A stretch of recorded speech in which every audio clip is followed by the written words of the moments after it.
falar sobre sociedades sustentáveis é interessante porque eu vim aqui há 7 anos atrás exatamente para falar contra o desenvolvimento sustentável. E, por um acaso, junto com o Pablo, eu e o Pablo contra a Unesco, não é? E a gente percebeu, bom, eu pelo menos percebi, lendo o caderno de resumos, conversando com vocês, que ganhamos, Pablo, né? Aí eu queria começar um pouco com essa imagem da Revolução Francesa, né? Onde o urbano ele era considerado revolucionário. Aí a Estátua da Liberdade, né? Que ela chegou. E aí o que aconteceu então com a burguesia? A burguesia foi ao campo.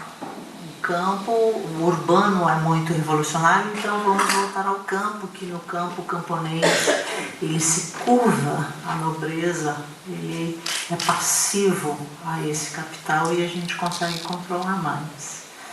E, no entanto, está aí que não tem muita diferença entre urbano e rural. Eu acho que a classe trabalhadora continua sendo massacrada, as injustiças continuam acontecendo, né?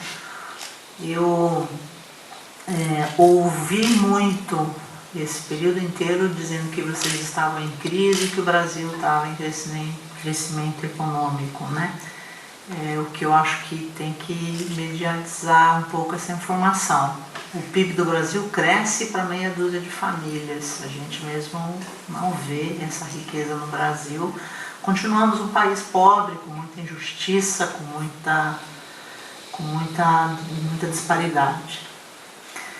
E um pouquinho do retrato histórico que vem nesse ecologismo. O Pablo Meira coloca uma diferença entre ecologismo e ambientalismo. Eu não sei se vocês sabem bem a diferença, mas é o que eu pretendo também trazer um pouco aqui, né? Por que eu estou começando na década de 60? Porque parece que essa, segundo a história, começa o grande crescimento acelerado nessa década de 50, década de 60, mas é exatamente nessa década da grande revolução, da grande transformação mundial que nasce o sentido do ambiente, da educação para a paz, do feminismo. Um período do legado Kennedy, os Estados Unidos que perde da milícia do Vietnã, a construção do Muro de Berlim, década de 60, né? E finalmente a grande conquista espacial do ser humano, quando Yuri Gagarin fala, o planeta, quando ele vê o planeta, a Terra é azul e eu não vi Deus. Esse é um ano marcante. A gente tem a Raquel Carson, que ela escreve um livro que vira o grito ecológico da gente, onde ela denuncia, coincidentemente com o filme que a gente assistiu no primeiro dia, Neve Invisível, ela denuncia que tem DDT no pinguim. E é a primeira vez na história da humanidade, então, que se tem notícia dos aspectos extrafronteiriços da questão ambiental, e que o DDT utilizado na Inglaterra ia para os polos. Então ela faz esse alarme e ela acaba convencendo. Simultaneamente, o Ilya Prigogine ganha o Prêmio Nobel da Química com a teoria do caos. E essa teoria do caos, ela revoluciona não só o mundo da física, da química e da biologia, mas ela também revoluciona o mundo da ciência chamada humana, ciências sociais. Prova disso é o Emmanuel Levinas, que ele propõe a dialética da tensividade. Até então, a dialética de Hegel, preto e branco, tem que dar o cinza. Ele relativiza, olha, a gente não tem que entrar no consenso, mas a gente tem que aprender a viver no caos, no conflito. O ser humano quer muito viver em harmonia e em equilíbrio, né? A gente tem momentos de equilíbrio e de harmonia, mas a gente também tem momentos de crise, de desarmonias, de desarranjos. E se a gente aprender a viver esses momentos, talvez seja mais interessante do que ficar só querendo esses momentos de sucessos que poucas pessoas têm. Então, ao propor a dialética da tensividade, ele faz uma ruptura na dialética de Hegel e ele coloca, então, uma nova forma, uma nova perspectiva de dialogar, que nem sempre é consensual e não temos que ter consenso, não temos que pensar igual, mas na diferença temos que tentar conviver. Maio de 68 foi significativo não só para a França, mas aqui em Portugal também teve um significativo enredo aí, né? E das grandes transformações sociais que chegaram. No Brasil a gente tinha os grandes festivais, o golpe militar que apareceu em 64 e em 1968, o Festival da Canção, ganhou o Tom Jobim e o Chico Buarque no primeiro lugar e eles foram vaiadíssimos, né, pela plateia, porque a plateia reivindicava uma música mais política para aquele contexto da repressão militar. E o segundo lugar, que não foi vitorioso, foi o mais conhecido, Geraldo Vandré, para não dizer que eu não falei das flores. Daí a gente tem Tropicália, no Brasil, temos Woodstock, nos Estados Unidos, droga, sexo e rock and roll, eram jovens que não estavam lá para fazer baderna ou anarquia, mas eles tinham uma proposta e a proposta era clara. Era uma proposta da contracultura, de dizer, essa cultura dominante não me serve mais. Eu quero fazer alguma coisa diferente da hegemonia aqui estabelecida. E esses jovens rebeldes cabeludos que fizeram a história, que também nasceu com isso a educação ambiental, com a aparição do Khomeini. Então é o início da Guerra Fria, da Guerra Santa, que os Estados Unidos começa a manter com o resto do mundo. No Chile a gente tem a queda do Allende, a ascensão do Pinochet, né? Nós temos então na década de 70 uma enorme contradição que acontecia entre o Brasil e o que acontecia no mundo. Em 1972, a primeira conferência de Estocolmo, onde o ser humano ele é debatido no contexto do bojo da questão ambiental. 75 tem Belgrado, 77 tem Tbilisi, e a década de 70 no Brasil é marcado pela construção da Transamazônica, onde poluição era sinônimo de progresso. Enquanto o mundo tentava fazer coisas para proteger o ambiente, no Brasil a poluição era sinônimo de ambiente. É nessa década também que a gente tem a figura emblemática do Schumacher, onde ele lança um manifesto radical, de um ecologismo radical, e é pela primeira vez então que ele usa a palavra nós precisamos ter pouco lucro, e o livro dele de Small is Beautiful, ele é traduzido como um negócio ser pequeno. A gente não precisa ter muito lucro, mas a gente pode ter negócios pequenos, para a gente conseguir as sociedades sustentáveis, não desenvolvimento sustentável. Isso é década de 70, fruto da movimentação da década de 60. Na década de 80, a gente vai ter a hegemonia do Hegel,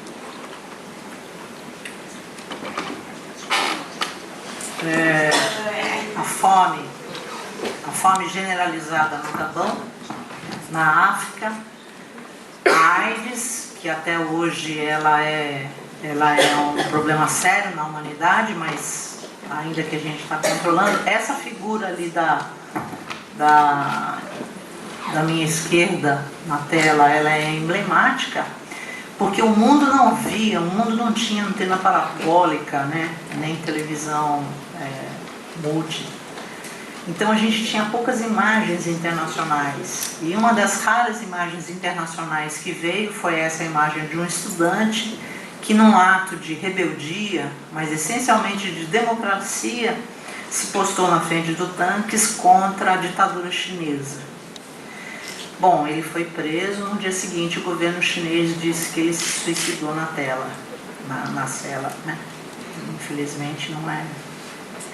E é só na década de 80 que essa senhora, chamada Gro Brundtland, que era a primeira-ministra da Noruega, que triunfa no seu aparato sofisticado do discurso e da redação de um relatório chamado Nosso Futuro Comum, e aparece então pela primeira vez na década de 80 a palavra desenvolvimento sustentável. Ninguém sabia o que era isso, né? e ainda a gente continua sem saber o que é isso direito. Isso foi na década de 80. Mas ela propõe esse triângulo entre sociedade, ecologia e economia, que o Pablo fala que não é isósceles, né? E eu também concordo. E é na década de 80 que aquele muro de Berlim da década de 60 é derrubado. E aí dá-se uma impressão da riqueza europeia, o mundo treme, né, diante de vocês, a força europeia chegando, a unificação, o eurogênio. E essa noção desenvolvimentista desesperadora, que assola o mundo inteiro, e não é só no meu país, mas acredito que em todo lugar do mundo ninguém nega o desenvolvimento, ninguém é louco para falar, não, a gente não precisa de desenvolvimento. Mas o desenvolvimento está sempre ligado a um aparato sofisticado do ter, do comprar, né? Do quanto mais sofisticado, melhor.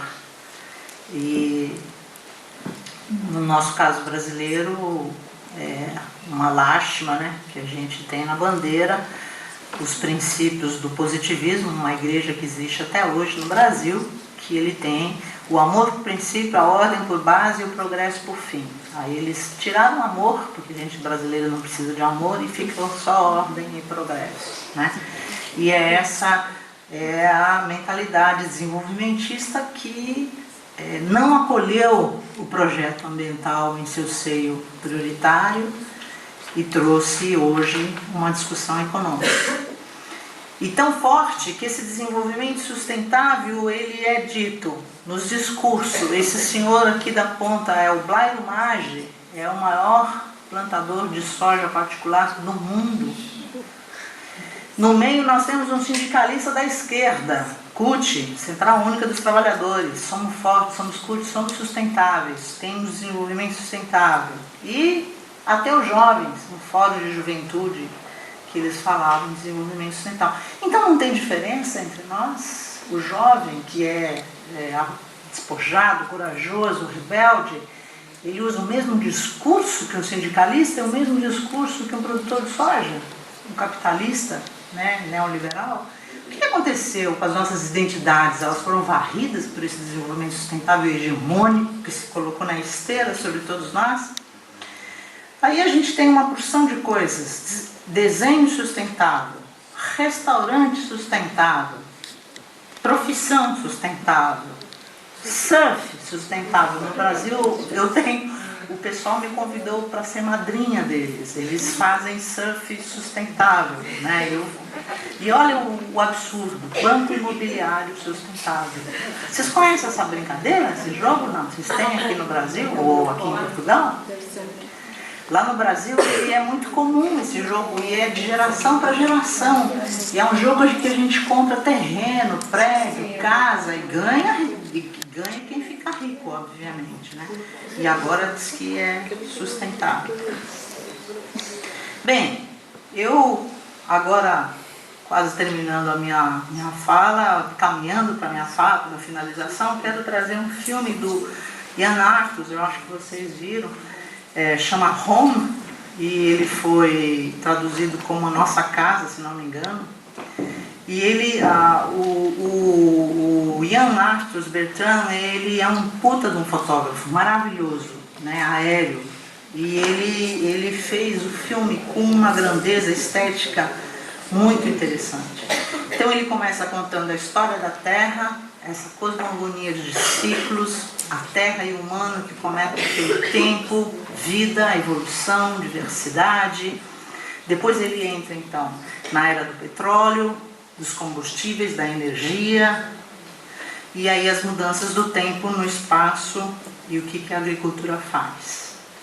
Então a Terra, que tem 4 bilhões de anos, e o humano que nasceu há 200 mil anos atrás, é esse cara que faz toda a transformação, toda a agenda, né? E todo o impacto também. Na Índia há 21 milhões de poços artesianos que foram abandonados, cada vez mais os aquíferos destruídos. Em compensação, em Los Angeles, consome-se 1.000 litros de água por habitante por dia. Um pouco dos disparates aí. Bem rapidamente aqui, porque já falaram da água. E esse aqui é uma matéria que saiu no Times, e eu achei muito interessante. E nesse quadro comparativo que o jornalista faz, ele não coloca o Brasil. E eu entrei em contato com a Times, querendo saber por que o Brasil não estava aí, me interessava tal. O Brasil é um país tão desigual, que foi difícil dar um retrato para ele. Assim. Aqui está a Alemanha gastando $500 por semana em comida. Estados Unidos, 341, uma família de 4 pessoas. A Europa, a Itália, $260 americanos, mesmo número de pessoas. Na América Central, 189. Europa Central, 151.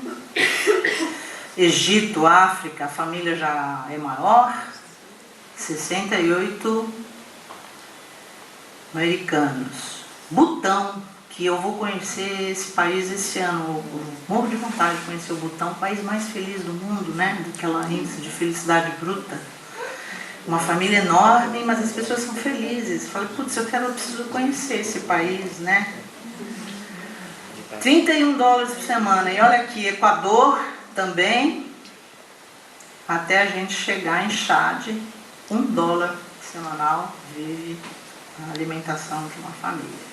Esse é o mundo que a gente vive, né? Que é muito desigual.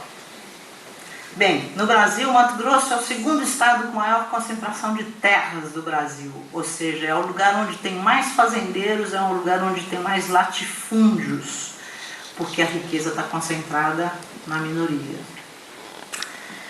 Onde há uma relação de poder, há uma possibilidade de resistência. Jamais somos aprisionados pelo poder. Podemos sempre modificar sua dominação em condições determinadas e segundo uma estratégia precisa. Aqui é bom a gente colocar uma diferença, que resiliência é uma coisa interessante do ponto de vista da biologia, muito mais do que a adaptação darwiniana, né? Você se adapta às condições ruins, você se molda e você sobrevive àquilo ali. Mas a resistência, ela é diferente. Ela é uma forma de dizer, eu não quero me adaptar a esse sistema, eu sou contra esse sistema hegemônico. Eu acho que biologicamente podemos envelhecer, como o Pablo diz, mas eu não vejo mal na velhice, né? Velhice é legal, é experiência, tem um monte de sabedoria. O que não pode acontecer é envelhecer as ideias, é cristalizar as ideias, deixá-las tradicionais. A gente tem que renovar, mas é bom envelhecer, não acho ruim não. Essas modificações que aconteceram dentro da agricultura, particularmente no início, no Paleolítico, onde a gente começa a mudar a terra por causa da agricultura. No Brasil a gente tem um grande movimento contra esse agrotóxico, né, que está acontecendo. Estou tentando ir um pouco rápido.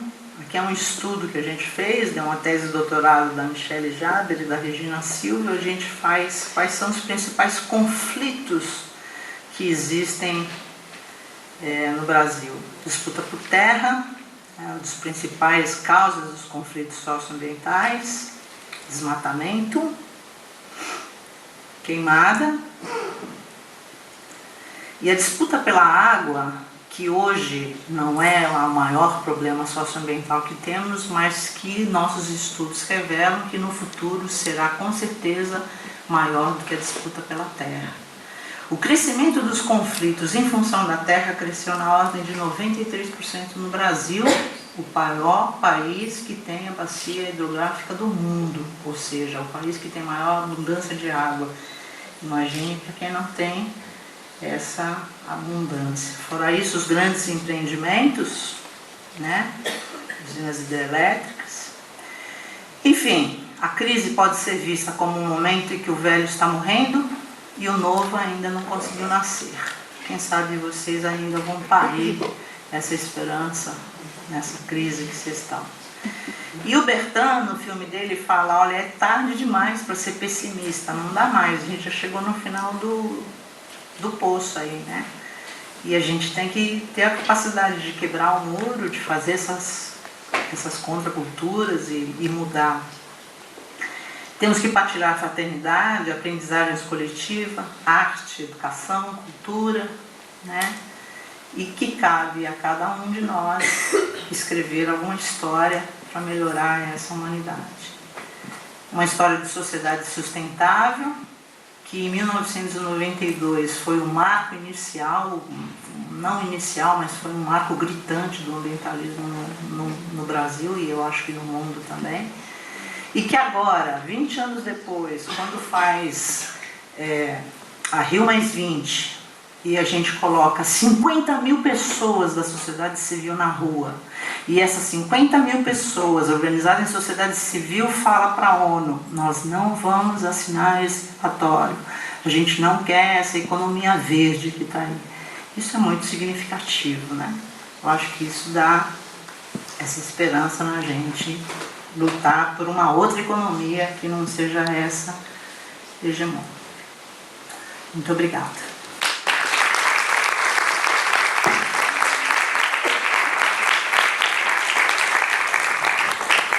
Então, obrigada, Michel. Realmente este foi outro tipo de reflexão, mas que também é importante.